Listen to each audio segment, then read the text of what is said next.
ঘূর্ণিঝড় রেমালের কারণে মংলা ও পায়রা সমুদ্র বন্দরকে 10 নম্বর মহা বিপদ সংকেত ও চট্টগ্রাম ও কক্সবাজারকে 9 নম্বর বিপদ সংকেত দেখিয়ে যেতে বলা হয়েছে। সন্ধ্যা নাগাদ বাংলাদেশের পটুয়াখালীর খেপুপাড়া ও ভারতের সাগর দ্বীপের মাঝামাঝি এলাকা দিয়ে উপকূলে আঘাত হানতে পারে ঘূর্ণিঝড়টি। ঘন্টায় 6 কিলোমিটার বেগে এগিয়ে আসছে রেমাল। আঘাত হানার সময় এর গতিবেগ থাকতে পারে ঘন্টায় 110 থেকে 120 কিলোমিটার, যা দমকা বা ঝড়ো হাওয়ার আকারে 135 কিলোমিটার পর্যন্ত উঠতে পারে। সকাল থেকেই রেমালের প্রভাবে বৃষ্টিপাতের আভাস দিয়েছে আবহাওয়া অফিস। বর্তমানে যার গতিবেগ ঘন্টায় 90 থেকে 100 কিলোমিটার। ঘূর্ণিঝড়ের সময় 10 ফুট উঁচু জলোচ্ছ্বাস হতে পারে।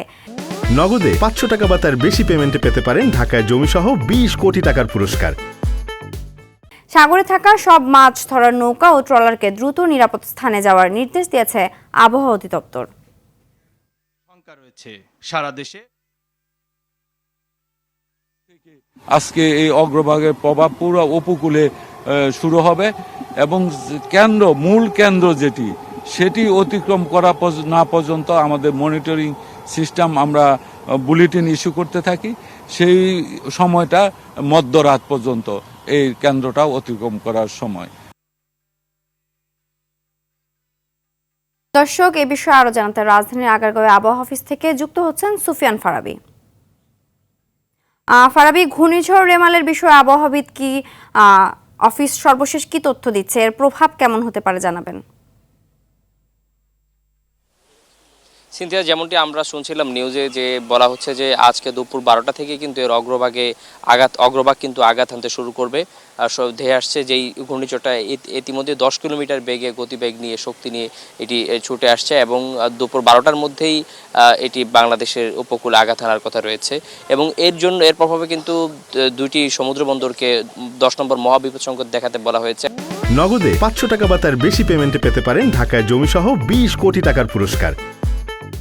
একটি হচ্ছে পায়রা এবং অন্যটি হচ্ছে মংলা। আমরা কিছুক্ষণ আগে এখানে আবহাওয়া অধিদপ্তরে এসেছিলেন দুর্যোগ ব্যবস্থাপনা ও ত্রাণ প্রতিমন্ত্রী। তিনি যেমনটি আমাদেরকে জানিয়েছেন যে পরিস্থিতি মোকাবেলা করার জন্য তারা সর্বাত্মক প্রস্তুতি নিয়ে রেখেছেন। ইতিমধ্যে 4000-এরও অধিক আশ্রয় কিন্তু তারা প্রস্তুত রেখেছেন। এছাড়া স্কুল মাদ্রাসা এবং এই জাতীয় শিক্ষা প্রতিষ্ঠানগুলোকেও এই দুর্যোগকালীন সময়ে আশ্রয় কেন্দ্র হিসেবে ব্যবহার করার জন্য প্রস্তুতি নেওয়া হয়েছে।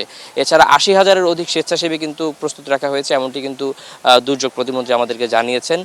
অন্যদিকে আবহাওয়া অফিসের তথ্যে আমরা যেটা জানতে পেরেছি যে এইটা কিন্তু ঘূর্ণিঝড়ের চেয়ে বড় বিষয় হচ্ছে যে এটার জলোচ্ছ্বাসটা বেশি হতে পারে, কোথাও 3, কোথাও 8, কোথাও 10 মিটার পর্যন্ত জলোচ্ছ্বাস বাড়তে পারে, যার ফলে দেশের নদীগুলোতে কিন্তু পানি বেড়ে যেতে পারে এবং পানির মধ্যে লবণাক্ততা দেখা দিতে পারে।